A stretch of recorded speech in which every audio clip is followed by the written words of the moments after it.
HD सच्ची कहानियों पर आप सभी का स्वागत है। जैसे जैसे साइंस की तरक्की बढ़ रही है, इंसान का प्यार करने का तरीका भी बदल रहा है। पहले तो लड़का लड़की ज़्यादातर स्कूल, कॉलेज, ट्यूशन या फिर इंस्टीट्यूट में अपने प्यार की शुरुआत किया करते थे। लेकिन अब जैसे जैसे साइंस तरक्की कर रहा है, प्यार करने का तरीका भी उतना ही बदलते जा रहा है। अब तो व्हाट्सअप, फेसबुक, इंस्टाग्राम आदि सोशल अकाउंट पर ही अपने प्यार की लोग शुरुआत कर रहे हैं। लेकिन ऐसे सोशल मीडिया पर प्यार करने वालों की लाइफ कुछ ही दिन तक टिक सकती है। जब इस रिश्ते की हकीकत खुलती है तो इंसान मुंह के बल गिर जाता है और डिप्रेशन का शिकार हो जाता है, क्योंकि ऐसे सोशल मीडिया पर प्यार करने वालों की हकीकत बिल्कुल अलग होती है। कितने आईडी तो फेक होती है, इससे लोग बुरी तरह से धोखा खा जाते हैं और कई तो अपने इज्जत को दांव पर लगा बैठते हैं। इनमें से 100 में से सिर्फ 20% ही प्यार सक्सेस हो पाता है, वह भी किस्मत से। और अभी भी टाइम है, सतर्क रहें और सेफ रहें। और आज की कहानी भी मेरी सोशल मीडिया पर प्यार को लेकर ही है और ये कहानी आपके होश उड़ा देने वाली है। अब शुरू करती हूँ कहानी। मेरा दिल बहुत घबरा रहा था, मैं बहुत तेज़ रो रही थी। गौरव का व्यवहार मेरे साथ इस तरह बदल चुका था, मुझे डर लगने लगा था कि कहीं मुझे छोड़ ही ना दे। कितनी मोहब्बत मैं गौरव से करती थी, मैं तो उसके बगैर मर जाती। लेकिन वे मेरा पति होकर भी मुझे अपने करीब नहीं आने देता था, मुझे यूं दूर भगाता जैसे मैं अछूत हूँ। और मैं उसकी मोहब्बत के लिए प्यासी थी, मुझे रातों को नींद नहीं आती थी। आज रात को भी ऐसा ही हुआ था। मैं गौरव के करीब जैसे ही आई तो जो कुछ गौरव ने मेरे साथ किया, मैं सोच भी नहीं सकती थी उसने मेरे साथ। ये था कहानी का शीर्षक। अब सुनिए पूरी कहानी। आज रात बहुत तेज बारिश हो रही थी और मुझे शुरू से ही बारिश से बहुत डर लगता था। बादलों की तेज गर्जन से मेरा दिल कांप जाता था। गौरव मेरे सामने ही सोफे पर सो रहा था और मुझे अकेले बेड पर नींद नहीं आ रही थी। उस पर सितम ये हुआ कि लाइट जा चुकी थी। सामने आंगन में खुलने वाली खिड़की से आसमान पर चमकने वाली बिजली की रोशनी जब मेरे कमरे तक आई तो डर के मारे कांपने लगी थी। बारिश तो यूं हो रही थी जैसे आज हर तरफ तूफान आया हो। डर के मारे बेड की चादर को दबोचना शुरू कर दिया था। काश के गौरव मेरे पास ही लेट जाता, मैं उसका हाथ थाम लेती तो शायद मेरा डर कम हो जाता। वह मुझे अपने आगोश में लेकर मेरे डर को अपनी बाहों में लेकर ख़त्म कर देता। लेकिन नहीं, वह तो पागल बेदर्दी सा होकर सामने सो रहा था। मुझे लगता ही नहीं था कि मैंने गौरव से मोहब्बत की शादी की थी। ये वही गौरव है जो मेरे खातिर हर एक से लड़ जाया करता था। उसे हुआ क्या था, क्यों मुझसे दूर भागने लगा था? अपनी मोहब्बत का आदत बनाकर मुझसे कौन सा बदला ले रहा था कि मुझे अकेला छोड़कर मुझ पर सितम कर रहा था? मेरा सब्र आज जवाब देने लगा था। मैं उठकर सोफे पर गौरव के पास गई। मैं उसे हिलाने लगी। वह गहरी नींद से जागा था। मुझे देखकर एकदम से उठकर बैठ गया। कहने लगा, क्या बात है, चैन नहीं है तुम्हें? आराम से सोने भी नहीं देती हो? मैं उसके बराबर में बैठ गई। मैंने कहा, मुझे बारिश से डर लगता है। गौरव मेरी बात सुनकर वो बड़ी परेशान सी आंखों से देखने लगा। तो मैं क्या करूं? बारिश को रोकना तो मेरे बस में नहीं है ना। मैंने कहा, लेकिन मेरे पास बेड पर तो लेट सकते हो ना। मेरी बात सुनकर वह कहने लगा, नहीं लेट सकता। उठो मेरे पास से और जाकर बेड पर सो जाओ, वरना मैं इस कमरे से बाहर निकल जाऊंगा। मैंने कहा, तुम्हें क्या हुआ है? क्यों तुम मुझसे दूर भाग रहे हो? यूँ मुझे इस वक्त तुम्हारी ज़रूरत है, मुझे अपने आगोश में भर लो। मेरी बात सुनकर कहने लगा, मुझे तुम बहुत बुरी लगने लगी हो, क्योंकि तुम्हारी वजह से मेरे माँ बाप मुझसे छोड़कर चले गए हैं। जैसे तुमने उन्हें मुझसे दूर किया, मैं उनके लिए तरसता हूँ। तुम मेरे लिए तरसोगी। मैंने कहा, मेरी क्या गलती है? तुम अच्छी तरह से जानते हो कि मैं तुमसे कितनी मोहब्बत करती हूँ। वह कहने लगा, तुम्हारी मोहब्बत ही तो ले डूबी है। मुझे तुम्हारी मोहब्बत ने मुझे मेरे अपनों से दूर कर दिया है। तुम्हारी मोहब्बत ने मुझे बर्बाद करके रख दिया है, मुझे कहीं का नहीं छोड़ा। वह इस तरह गुस्से से बोला कि मैं कांप कर रह गई। फिर वह मुझे बाजू से पकड़कर खड़ा हो गया। कहने लगा, मोहब्बत करती हो ना मुझसे? ठीक है। ये कहकर वो मुझे कमरे से बाहर ले आया और बाहर निकाल कर खुले आंगन में ले गया जहाँ बारिश हो रही थी। ये देखकर मेरी जान ही निकली थी। मैंने कहा, ये क्या कर रहे हो तुम गौरव? मुझे बारिश से डर लगता है, मुझे बाहर नहीं जाना। मैं डर से चीख कर कहने लगी, लेकिन वह मुझे घसीटते हुए आंगन में ले आया। तेज तूफानी बारिश में मुझे लाकर छोड़ दिया। कहने लगा, मोहब्बत करती हो ना मुझसे? तो सारी परीक्षाएं मैं ही क्यों दूं? आज ये परीक्षाएं तुम दो शीतल। अगर तुम्हें मुझसे मोहब्बत है तो बताओ आज रात इस बारिश में। ये कहकर मुझे इसी आंगन में छोड़कर अंदर चला गया। आंगन का दरवाज़ा भी बंद कर दिया और मैं यूं थी जैसे डर से आज ही मर जाऊंगी। ये कौन सी परीक्षाएं थी। पूरी रात मैं इसी तरह बारिश में भीगती रही और फूट फूट कर रोती रही कि मैंने गौरव से मोहब्बत की ही क्यों थी। मैंने ऐसा भी क्या छीन लिया था उससे। तब तो वह भी मेरे खातिर सब कुछ करने को तैयार था। अब इल्ज़ाम सिर्फ मुझ पर ही क्यों। ये समस्या उस टाइम शुरू हुआ था जब से वह लंदन गया था, वरना इससे पहले तो सब कुछ ठीक ही चल रहा था। मुझे याद आने लगा उस दिन भी मेरी नज़र घड़ी की सुइयों की तरफ थी। रात का 1 बज रहा था और मुझे गौरव की वीडियो कॉल का इंतज़ार था। जो रात के 1 बजे भी मुझे वीडियो कॉल करता था वह परदेश में नौकरी कर रहा था, इसलिए शादी के बस थोड़े महीने बाद ही उसे मजबूरन लंदन जाना पड़ा। लेकिन वह हमेशा से मुझे रात को 1 बजे वीडियो कॉल पर बात करता था। हम दोनों पूरा 1 घंटा एक दूसरे से जी भरकर बातें करते थे, क्योंकि मैं जानती थी मेरे पति 1 साल से पहले वापस नहीं लौटेगा। लेकिन आज तो मेरे इंतज़ार की घड़ियां ख़त्म होने वाली थी। काफ़ी देर हो चुकी थी, लेकिन गौरव की कोई कॉल नहीं आई थी। कई बार मैंने उसे कॉल की, लेकिन दूसरी बेल पर ही कॉल कट कर देता था। मैंने उसे व्हाट्सएप मैसेज भी किया था, गौरव प्लीज़ मुझे कॉल करो, मुझे परेशान मत करो। लेकिन शायद वो मुझसे नाराज़ था, क्योंकि मैंने उसकी इच्छाएं पूरी नहीं की थी। एक दिन पहले ही उसने मुझसे एक अजीब सी इच्छा की थी, जिस पर मैंने उसे मना भी कर दिया था। वह कहने लगा, अगर तुमने मेरी बात नहीं मानी तो मैं फ़ोन बंद कर दूंगा और फिर कभी तुम्हें कॉल भी नहीं करूंगा। मैंने कहा, मैं जानती हूँ कि तुम मुझसे बात किए बिना रह ही नहीं सकते, लेकिन मैं तुम्हारी कोई भी फालतू बात नहीं मानूंगी। मैंने ये सब शायद मजाक में कहा था, उसे नखरे दिखाना चाहती थी, लेकिन मुझे क्या पता था वह मुझसे नाराज़ ही हो जाएगा। 2 दिन गौरव की कोई कॉल नहीं आई। मैं बेहद परेशान होकर रह गई थी। बार बार उसे मैसेज कर चुकी थी, माफ़ी भी मैसेज पर मांग चुकी थी, लेकिन वह था कि फ़ोन करने को तैयार ही नहीं था।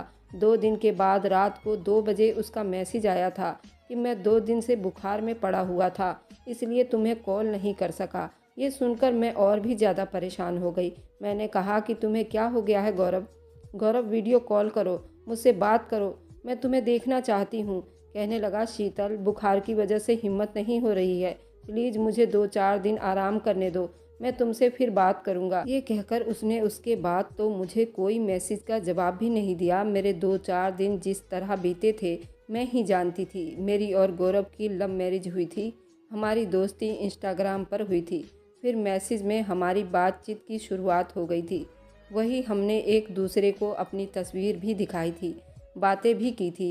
इंस्टाग्राम से हमारी मोहब्बत की शुरुआत हुई थी, जो बढ़ते बढ़ते दीवानगी की सूरत पकड़ लिया था। हम एक दूसरे के दीवाने हो गए थे। 1 साल हमारी मोहब्बत का सिलसिला यूं ही बढ़ता रहा। उसके बाद गौरव ने अपने घर वालों से मेरे रिश्ते के लिए कहा। असली फसाद तो उसी टाइम शुरू हुआ था, क्योंकि उन्होंने साफ मना कर दिया। गौरव के माँ बाप कहने लगे, मैं तुम्हारी शादी किसी भी आवारा लड़की से नहीं करवा सकते। फिर गौरव की मंगनी बचपन में ही उसकी मम्मी के दोस्त की बेटी से हो गई थी और उसकी माँ उसकी वहीं शादी करना चाहती थी, लेकिन गौरव मेरे खातिर सबसे लड़ गया था। कहने लगा कि शादी करूँगा तो सिर्फ शीतल से ही करूँगा, वरना नहीं करूँगा। लेकिन उसके माँ बाप इस रिश्ते से बिल्कुल भी राज़ी नहीं थे, ना ही उसके माँ बाप। गौरव मुझसे कहने लगा वह मेरा रिश्ता अकेले ही मेरे घर लाना चाहता है, क्योंकि उसके घर वाले मेरी और तुम्हारी शादी के लिए बिल्कुल भी तैयार नहीं हैं। जिस फैमिली से मेरा संबंध था वहाँ पर किसी तरह की ऐसी कोई रोक टोक नहीं थी। हमें इतना परमिशन था, अगर हमें कोई पसंद है तो वह रिश्ता लाकर शादी कर सकता है, लेकिन घर से भागकर शादी करके माँ बाप को बदनाम करने की कोशिश नहीं होनी चाहिए। ठीक है, जब मैंने अपने माँ बाप को ये बात बताया कि गौरव के घर वाले इस बात पर राज़ी ही नहीं हैं, तो मेरी माँ ने मुझसे कहा कि जब उसके घर वाले इस बात पर राज़ी ही नहीं हैं तो फिर कैसे तुम्हें शादी के बाद वह कहाँ रखेगा। मैंने कहा कि मम्मी, गौरव अच्छी जॉब करता है और उसके पास अपना खुद का फ्लैट भी है, वह मुझे अलग रखना चाहता है। कुछ मुश्किलें आई थी, लेकिन इसके बाद मेरे माँ बाप भी इस रिश्ते के लिए राज़ी हो गए थे, मान गए थे। उन्होंने अपने माँ बाप को कैसे राज़ी किया ये मैं नहीं जानती। अगले ही दिन मेरे माँ बाप ने कहा कि तुम ऐसा करो कि गौरव से कहो कि हमसे आकर मिल ले। मैंने ये खबर गौरव को दे दिया। गौरव दूसरे ही दिन मेरे घर पर मेरे माँ बाप से मिलने आ गया। मेरे माँ बाप ने अच्छी खासी दहेज दी थी और फिर शादी गौरव से कर दी थी। मैं गौरव के साथ एक अलग फ्लैट में रहती थी। बहुत खुश थी। गौरव मुझे बहुत मोहब्बत करता था। उन दिनों तो मैं हवाओं में उड़ती थी। मैं गौरव को जरा भी नज़र नहीं आती तो मुझे आवाज़ देने लगता। कहता, शीतल तुम हर वक्त मेरी नज़रों के सामने रहा करो। गौरव ने एक ऐसी खबर मुझे सुनाई कि मैं चकरा कर रह गई। कहने लगा, मेरे माँ बाप मेरे बड़े भाई के पास अमेरिका चले गए हैं और मुझसे नाराज़ थे, इसलिए ये शहर छोड़कर जा चुके हैं। मुझे लगता है कि वे हमारी शादी को स्वीकार कर लेंगे, लेकिन उन्होंने तो मुझे अपनी जायदाद से भी बेदखल कर दिया है, जिनमें से ये फ्लैट भी शामिल है। इसलिए हमें जल्द से जल्द ये फ्लैट खाली करना पड़ेगा, क्योंकि ये मेरे माँ बाप की जायदाद थी। मैंने कहा, गौरव अब हम कहाँ जाएंगे? वह कहने लगा, मैं खुद परेशान हूँ, क्योंकि मेरी तनख्वाह इतनी नहीं है कि मैं किराए का घर भी ले सकूँ। इसलिए मुझे वापस गौरव के साथ मैके आना पड़ा। लेकिन थोड़े ही दिनों के बाद ही मेरे माँ बाप कहने लगे कि ऐसी शादियाँ देर तक नहीं चलती, तुम्हें सोच समझ कर ही फैसला करना चाहिए था। अब क्या हम तुम्हारे पति को भी बैठा कर खिलाएं? शीतल, हम तुम्हें मायके में बिठा कर नहीं रख सकते। तुम्हारी छोटी बहन भी है, हमें उनके बारे में भी सोचना है। अपनी जिम्मेदारी तुम अपने पति पर डालो तो अच्छा है। ये बात जब मैंने गौरव से कही तो वह कहने लगा कि ठीक है, मैं ऐसा करता हूँ कि छोटा मोटा किराए का घर ले लेता हूँ, लेकिन मेरी तनख्वाह पर तुम्हें गुजारा करना पड़ेगा। ज़िंदगी तो मैंने भी अपने घर में अच्छी ही बिताई थी, लेकिन फिर भी गौरव के साथ उस एक कमरे के छोटे से घर में रहने लगी। एक बार गौरव मुझसे कहने लगा कि वह इंडिया में रहते हुए कभी भी अपना घर नहीं बना सकता, इसलिए अगर वह बाहर जॉब के लिए अप्लाई कर ले तो अच्छा है। एक छोटा सा 2 कमरों का फ्लैट ले सकेंगे। मैं भी इस बात पर राज़ी हो गई। अगले ही महीने गौरव को लंदन में जॉब मिल गई थी। यहाँ तक कि उसका वीज़ा और टिकट भी वही लोग भेज रहे थे। जिस दिन गौरव को लंदन जाना था, मैं बहुत रो रही थी। गौरव की लंदन में नौकरी लगी थी। वह कहने लगा कि बस 1 साल की बात है, मैं इतना पैसा कमा लूँगा कि यहाँ पर अपना घर ले सकूँगा। फिर कोई समस्या ही नहीं रहेगी। फिर मैं यही जॉब करूँगा और मुझे बहुत अच्छी जॉब मिल जाएगी, क्योंकि मेरे पास लंदन में जॉब करने का एक्सपीरियंस भी होगा। और मुझे बातों से बहलाने की कोशिश कर रहा था, लेकिन मैं रोई जा रही थी। मुझे इस बात का भी गम था। गौरव के माँ बाप ने मुझे स्वीकार नहीं किया था। काश कि वे मान जाते तो हमारी ज़िंदगी भी आसान हो जाती। एक अकेले घर में रहना मेरे लिए भी मुश्किल था। जाने से पहले गौरव कहने लगा कि मैं रोज़ तुमसे वीडियो कॉल पर बात करूँगा। गौरव की मजबूरी को जानती थी। जाने से पहले मुझसे कहने लगा कि मैं लंदन पहुंचकर मैं तुम्हें बहुत बड़ा सरप्राइज़ दूंगा। मैं उसकी बात समझ ही नहीं पा रही थी कि वह कैसा सरप्राइज़ मुझे देना चाहता था। फ़िलहाल मुझे छोड़कर लंदन चला गया था, लेकिन रोज़ाना वीडियो कॉल पर मुझसे ज़रूर बात करता था और मेरा हाल चाल भी लेता था और मुझसे जी भरकर बातें करता था। लेकिन पिछले कुछ दिनों से गौरव का व्यवहार मुझे बहुत अजीब लग रहा था। मेरा दिल बुरी तरह से घबराने लगा था, क्योंकि 1 हफ्ता बीत गए थे और गौरव सिर्फ मैसेज से ही बात कर रहा था। बात क्या कर रहा था, बस मुझे वह बहलाने की कोशिश कर रहा था। अब तो मेरे दिल में ये शक भी उठने लगा था कि कहीं गौरव मुझे धोखे तो नहीं दे रहा था। हो सकता है कि वह अपना दिल बहलाने के लिए मुझसे शादी की हो और अब हमेशा के लिए लंदन चला गया था। इस सोच ने तो मेरी जान ही निकाल ली थी। लेकिन कुछ दिन के बाद ही गौरव की वीडियो कॉल आ गई थी। दाढ़ी बड़ी हुई थी, चेहरा भी उतरा हुआ था। उसे देखकर लग रहा था कि जैसे वाकई ही बीमार रहा हो। मुझे देखकर कहने लगा, मैं पिछले 1 हफ्ते से बुखार में पड़ा था, आज भी हिम्मत नहीं हो रही थी, लेकिन तुम्हें इसलिए कॉल की ताकि तुम मुझे बेवफा ना समझने लगो। मेरे दिल में आने वाले शक को उसने जल्दी ही दूर किया था। ये सुनकर मेरा दिल तसल्ली में हो गया था। कुछ दिन तक तो वो मुझसे ऐसे ही बात करता था। फिर कहने लगा, मैं बहुत बिजी हो जाता हूँ, उसे इतना टाइम नहीं मिलता, इसलिए रोज़ रोज़ मुझसे बात नहीं कर सकता। फिर वो मुझसे कम ही बात करने लगा, लेकिन पैसे मेरे अकाउंट में हर महीने भेजता रहा। फिर मुझे घर के खर्चे के लिए कोई भी तंगी ना आए। 1 साल बीतने के बाद वह कहने लगा, मैं वापस आना चाहता हूँ, मुझे तुमसे बहुत ज़रूरी बात करनी है। मैं तो ये बात सुनकर ही बहुत खुश हो गई। वह हिंदुस्तान वापस आ जाएगा। मैंने इस बात के तरफ तो बिल्कुल भी ध्यान ही नहीं दी। उसने मुझसे क्या ज़रूरी बात करनी थी। जाने से पहले भी उसने एक सरप्राइज़ के बारे में मुझसे कहा था, लेकिन मैं इस बात को बिल्कुल भूल चुकी थी।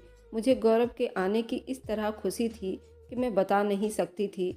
जिस दिन उसने आना था, मैं उसको लेने एयरपोर्ट पर चली गई। जैसे ही एयरपोर्ट से बाहर आया तो मैं अपने आप पर काबू न रख पाई और उसके गले लगकर रोने लगी। लेकिन उसने जल्दी से मुझसे खुद से अलग कर लिया था। कहने लगा, शीतल, ये क्या बेशर्मी है, सब लोग देख रहे हैं। मुझे गौरव का ये व्यवहार बहुत अजीब लगा था। उसे ये नज़र नहीं आ रहा था कि 1 साल मैं उसके बगैर कैसे बिता रही थी और उसे लोगों की परवाह थी, मेरी नहीं। मैंने अपने आंसू साफ किए। जैसे ही मैं अपने घर आई तो गौरव यहाँ चुपचाप था। मैंने कहा, अब क्या हुआ है तुम्हें? तो कहने लगा, कुछ नहीं, बस भूख लग रही है। मैंने उसके पसंद की बहुत सारी डिश बनाई हुई थी, लेकिन उसने खाना चाव से नहीं खाया जैसे कि वो पहले खाया करता था। खाने के बीच में वो मेरी बातों को इग्नोर कर रहा था, बस मेरी बातों को हाँ हूँ में जवाब दे रहा था। मैंने उसके इस अजनबी से व्यवहार से परेशान होने लगी थी। मैंने कहा, गौरव, क्या बात है, तुम मुझसे ठीक से बात नहीं कर रहे हो? वो कहने लगा कि तुम जानती हो मैं वापस क्यों आ गया हूँ? मैंने कहा, क्यों? कहने लगा, मुझे लंदन की नौकरी से निकाल दिया गया है और मेरे पास कोई पैसा पहले से जमा भी नहीं है। उसकी उदासी की वजह समझी थी। मैंने कहा, तुम परेशान मत हो, तुम्हारे भेजे गए सारे पैसे मैंने संभाल रखे हैं, कोई फजूल खर्च नहीं की है। और फिर मेरे माँ बाप तो मेरा हिस्सा भी देंगे, तो मैं एक छोटा सा घर खरीद सकती हूँ। मुझे लगा ये सुनकर गौरव खुश हो जाएगा, लेकिन वह अब भी चुपचाप था। फिर तो वह ऐसा रोज ही रहने लगा। वह मुझसे दूर दूर रहने लगा था। मैंने अपने माँ बाप से अपने हिस्से का मांग भी किया था। मेरे माँ बाप की कुछ प्रॉपर्टी थी, जिसमें से उन्होंने मुझे इतने पैसे दे दिए कि मैंने एक छोटा सा घर खरीद लिया। मैं समझी कि शायद गौरव अब खुशी खुशी ज़िंदगी मेरे साथ बिताएगा, लेकिन वह जब से लंदन से आया था मुझसे कतरा रहा था, मेरे करीब भी नहीं आता था। मुझे लग रहा था कि जैसे कुछ बात तो है, वह मुझसे कुछ छुपाने की कोशिश कर रहा हो। शायद उसे अपने माँ बाप की नाराज़गी का एहसास है। ये बात सही निकली थी। एक बार मैं गौरव के करीब आने लगी तो उसने मुझे दूर झटका दे दिया। कहने लगा, पीछे रहो, मुझे तुम्हारी वजह से मेरे माँ बाप मुझसे छिन गए हैं। मुझे तुमसे की गई मोहब्बत पर अफसोस हो रहा है। मुझे अपने माँ बाप का एहसास हो रहा है। तुम्हारी वजह से मैं छोटे से घर में रहने पर मजबूर हूँ। मेरी करोड़ों की जायदाद मेरे माँ बाप ने मुझसे सिर्फ तुम्हारी वजह से नहीं दे रहे। लंदन में भी मैंने धक्के खाकर देख लिया। पैसा कमाना कोई आसान काम नहीं है। तुम्हारी वजह से मैं बहुत बड़ी मुश्किल में फंसकर रह गया हूँ। मुझे समझ नहीं आ रहा था कि वो मुझसे इस तरह की बातें भी कर सकता था। इसमें मेरी कोई गलती भी तो नहीं थी। उसे चाहिए था कि अपने माँ बाप को राज़ी करता या फिर मुझसे शादी ही ना किया होता। मैंने भी तो अपने माँ बाप को राज़ी किया था और उससे शादी करने के लिए अपने माँ बाप को मनाया था, और वे अपनी मर्ज़ी से मेरे माँ बाप के घर में रह रहे थे। मैंने कहा कि ठीक है, तुम मुझे लंदन ले जाओ, मैं तुम्हारे माँ बाप के पाँव में पड़ जाऊंगी, उनकी विनती करूंगी, उन्हें राज़ी करने की कोशिश करूंगी, उन्हें मना भी लूंगी, लेकिन तुम मेरे साथ ऐसा व्यवहार मत करो। मैं गौरव की बेरुखी बर्दाश्त नहीं कर सकती थी, क्योंकि मैं उससे बहुत प्यार करती थी। कहने लगा, जब तक मेरे माँ बाप मुझसे राज़ी नहीं हो जाते, मैं तुमसे अपना व्यवहार नहीं बदल सकता। मैं बहुत दिमागी मरीज़ बनता जा रहा हूँ। भगवान के लिए तुम मुझसे थोड़ा दूर ही रहा करो। मैं पूरी तरह से हट हो गई थी। अब वो मेरा पहले जैसा ख्याल नहीं रखता था। उसे मेरी भी परवाह नहीं थी। बस सुबह उठते ही अपने ऑफिस के लिए चला जाता। शाम को जब वापस आता तो खाना खाकर फिर बाहर दोस्तों में चला जाता। रात को 1-1, 2-2 बजे भी घर आता और तकिया उठाकर सोफे पर लेट जाता। जब से वह लंदन से वापस आया था उसका ऐसा ही व्यवहार था। मैंने सोचा कि गौरव से कहती हूँ कि वह मुझे अपने माँ बाप का फ़ोन नंबर दे, उनसे बात करके देखती हूँ। लेकिन वह फ़ोन नंबर देने के लिए भी तो तैयार नहीं था। एक रात तेज़ बारिश हुई तो गौरव ने मुझे आंगन में खड़ा कर दिया। मुझे मेरी मोहब्बत की सज़ा देने लगा। मैं बारिश में बहुत डर कर खड़ी रह गई, लेकिन न जाने कब मैं डर के मारे बेहोश हो गई। जब मुझे होश आया तो वह मेरे पास बैठा रो रहा था। मुझे होश में देखकर कहने लगा, मुझे माफ़ कर दो, लेकिन मैं तुमसे अब ज़्यादा नाटक नहीं कर सकता। मैं खुद बहुत मुश्किल में पड़ चुका हूँ। मैंने कहा, क्या मतलब है गौरव? वह कहने लगा, गौरव मर चुका है। शीतल, मैं गौरव नहीं हूँ। ये सुनना था कि मेरा दिमाग बुरी तरह से चकरा गया। वह कहने लगा, मैं गौरव का जुड़वा भाई हूँ। मैं पिछले 3 सालों से लंदन में काम कर रहा था। मैंने उसे लंदन बुलाया था। गौरव ने मुझे तुमसे कभी नहीं मिलवाया था, ना ही तुम्हारे बारे में उसने हम लोगों को बताया था, और ये बात उसने लंदन में आकर बताई थी। कहा था उसे किसी दिन वीडियो कॉल पर सरप्राइज़ दूंगा। जब वह दोनों को देखेगी तो चकरा जाएगी, लेकिन ऐसा मौका ही नहीं मिला। एक कार एक्सीडेंट में गौरव बहुत जख्मी हो गया था। मैं उसे अस्पताल ले गया। उस टाइम भी उसे तुम्हारा ख्याल था। मुझसे कहने लगा वो मेरा गम सह नहीं पाएगी। उसे बेसहारा मत छोड़ना रवीश। मुझे पता है कि मैं बच नहीं पाऊंगा और मेरे मरने के बाद वो पागल हो जाएगी। उसकी ज़िंदगी बर्बाद हो जाएगी। इसलिए उसे तुम अपना लेना। मेरी शीतल को बेसहारा मत छोड़ना। ये कहते हुए वो बहुत रो रहा था। कहने लगा, मैंने इसलिए तुमसे गौरव बनकर बात करनी शुरू कर दी। बहुत बार चाहा तुम्हें बता दूं, लेकिन हिम्मत नहीं हुई। इसलिए सोचा हिंदुस्तान आकर तुम्हें सच बता दूं। लेकिन एयरपोर्ट पर आते ही जिस तरह से तुम मेरे गले लग गई थी, जिस तरह से गौरव की 1 साल की जुदाई में फूट फूट कर रोने लग गई थी, मैं घबरा गया था। तुम्हें कैसे बताऊं? जब भी सच बताना चाहता, तुम्हारी गौरव के लिए मोहब्बत देखकर मेरा बदन कांप उठता था। इसलिए मैंने सोचा कि मैं तुमसे अपना व्यवहार ही खराब कर लूं, ताकि तुम्हें गौरव से नफरत हो जाए और तुम डिवोर्स मांग लो। लेकिन तुम हर परीक्षा मुझे देती रही, मेरे लिए और ज़्यादा मुश्किल पैदा करती रही, यहाँ तक कि बारिश में पूरी रात भीगती रही। इसलिए अब ज़्यादा तुम्हारे साथ धोखेबाजी का ड्रामा नहीं कर सकता। मैं ये बातें दिल थामे सुन रही थी। उसके बाद तो मुझ पर बेहोशी के दौरे पड़ने लगे। मैं उठी तो चिल्ला चिल्ला कर गौरव पुकारने लगी। वो बेवफा नहीं था, वह तो मुझसे मोहब्बत करता था। अपने आखिरी टाइम में भी उसे मेरी परवाह थी। जब मैं कुछ संभल गई तो रवीश कहने लगा कि अगर तुम चाहो तो मैं तुम्हें सहारा दे सकता हूँ, तुमसे शादी कर सकता हूँ। लेकिन मैंने मना कर दिया। मैंने कहा मैं अपने पति के साथ बेवफाई नहीं कर सकती। लेकिन रवीश कहने लगा, वह मरने से पहले मुझसे कह गया था कि मैं तुम्हें अपना लूँ, लेकिन मैंने मना कर दिया और अपने मायके चली गई। मेरे माँ बाप को जब सच मालूम हुआ तो कहने लगे, तुम कैसे सारी ज़िंदगी गौरव के नाम पर जी सकती हो। लेकिन आप ही बताइए, क्या मुझे गौरव से बेवफाई कर लेनी चाहिए, जो मरते दम तक मुझसे मोहब्बत करता रहा, मेरी परवाह करता रहा? मैं क्यों ना उसके नाम पर सारी ज़िंदगी बिताऊं?